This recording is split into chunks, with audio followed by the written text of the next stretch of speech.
Imagine yourself outside on an ordinary August afternoon.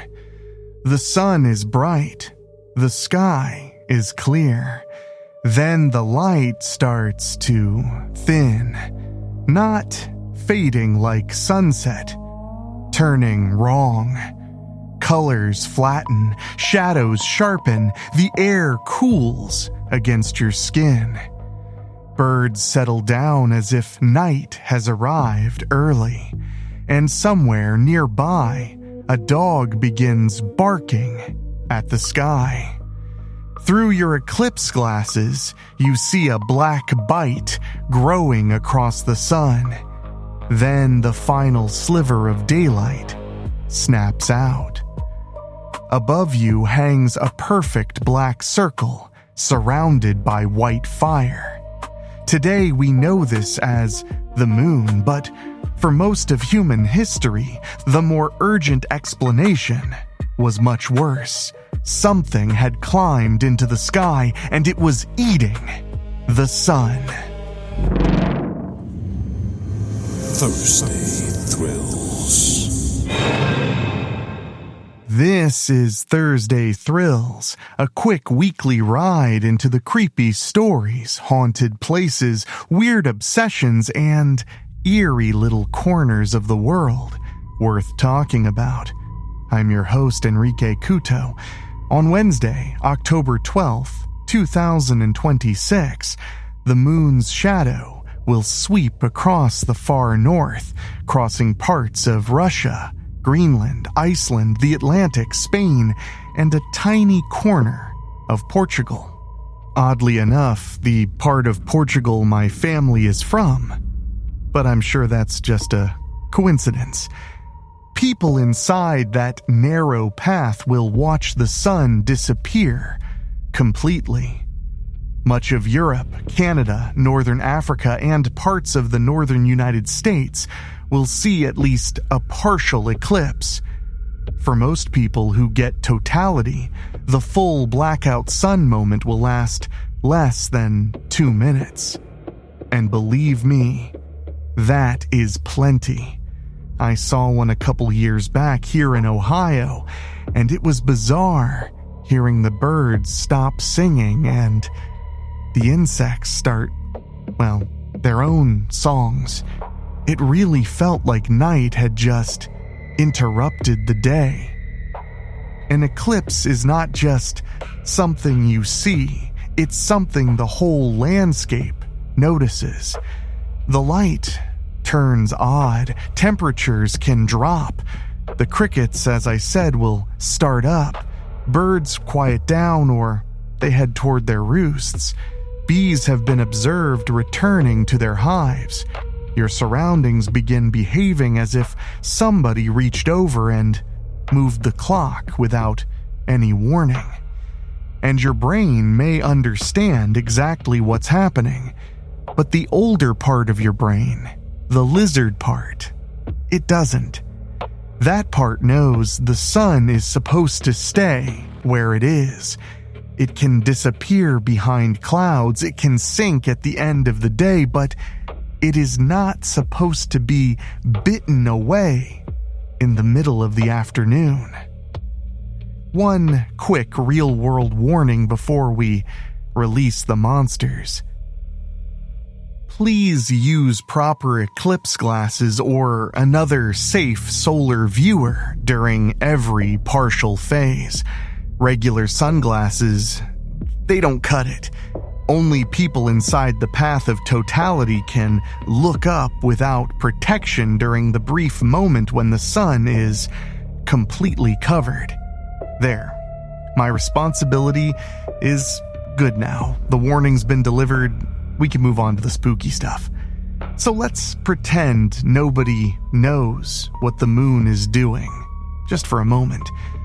No forecast, no countdowns or live streams.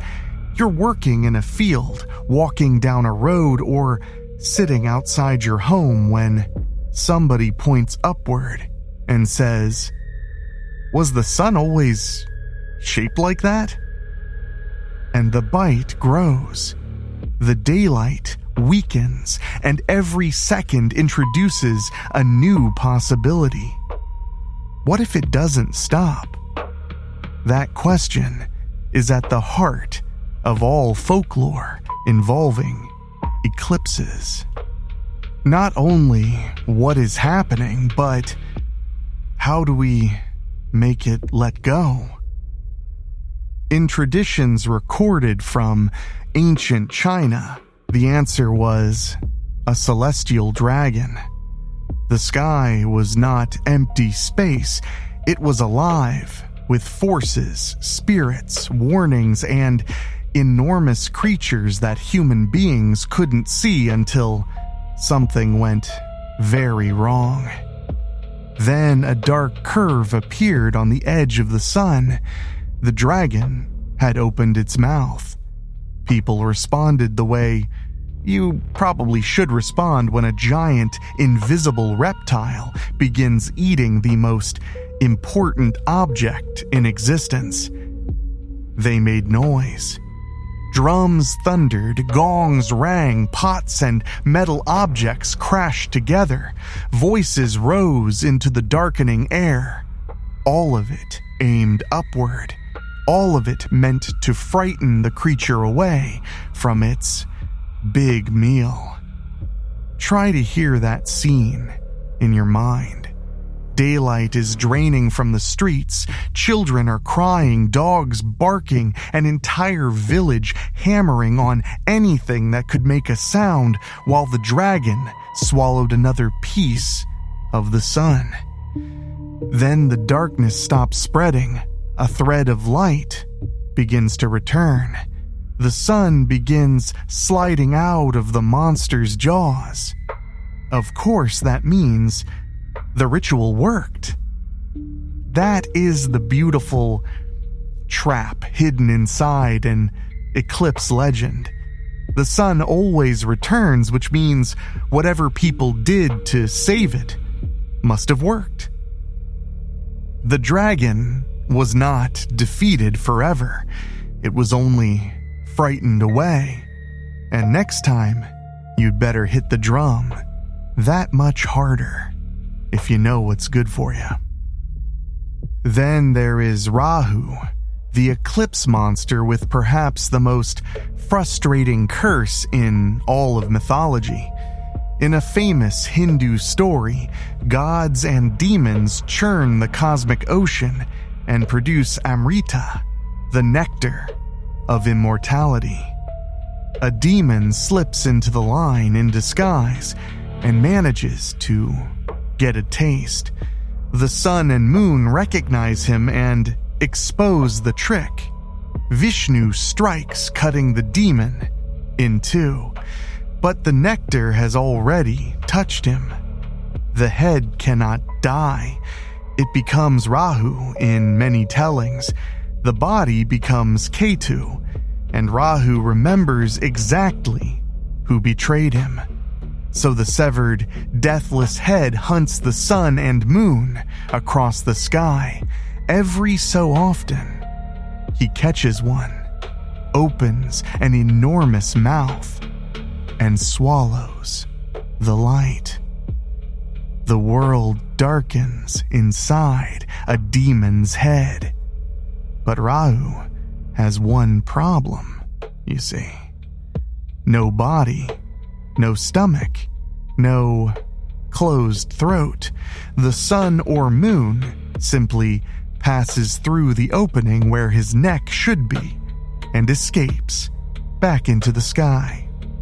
It's almost funny until you really imagine it. An immortal head drifting above the world, eyes fixed on the sun, mouth opening wider than the horizon. Forever hungry, forever furious, forever unable to keep what it catches. An eclipse is not a random attack, it is more of an ancient grudge, briefly catching up. Farther north, the things chasing the sun had fur. In Norse mythology, the sun is Sol, moving through the sky while a wolf named Sköll races behind her. The moon has a pursuer too, Hati. Every day is a chase. Every sunrise means the jaws have not quite closed. But the wolves are patient because they're tied to Ragnarok, the collapse of the old world.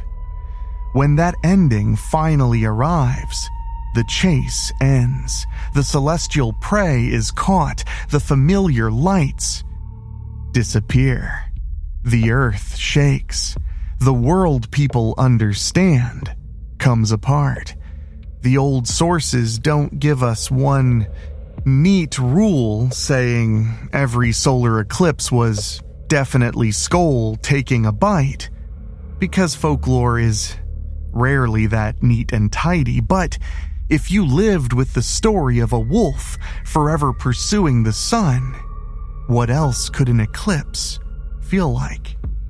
For a few awful moments, the distance closes, a dark jaw moves across the sun's face, the temperature drops, daylight drains from the world. Maybe this isn't the end. Maybe it's only practice. And that makes the wolf especially creepy. The dragon can be frightened away by noise, but Rahu is doomed to lose his meal. Sköll is not scared of your pots and pans. He is simply waiting for the day when he's finally allowed to win. Now, before we keep staring into the black sun, make sure you're subscribed to WeeklySpooky, because every Thursday we bring you a new thrill. And make sure you send this episode to a person who would absolutely like to bring a wooden spoon to an eclipse, just in case. The best monsters still travel by word of mouth. Not every creature accused of eating the sun was enormous. One historical account attributed to Choctaw tradition describes a small black squirrel gnawing at the sun. Honestly, knowing squirrels, it sounds accurate. At first, it seems like the cute version, but it's really not. Imagine discovering that daylight is so fragile. It doesn't take a dragon, a god, or a world-ending wolf to destroy it. It only takes one small, ravenous animal with sharp teeth and some time on their little, non-opposable thumb hands. In the recorded story, people shouted and shrieked, children banged pots, men fired rifles, all to scare the squirrel away. A whole community fought the end of the world with kitchenware, and once again, the sun returned. The squirrel had been driven off. For now. And honestly, I love this one, because a giant monster gives the sun some dignity. A squirrel makes the universe feel badly maintained. I mean, sunlight isn't just your only source of warmth, it grows the food you eat. That's pretty scary when it becomes the food that a ravenous little Scurrilus carolinus craves. Once you start collecting eclipse stories, you almost immediately notice something. Humanity looked at the same black shape crossing the sun and imagined an astonishing number of mouths. Stories from Vietnam tell of a giant frog swallowing the sun.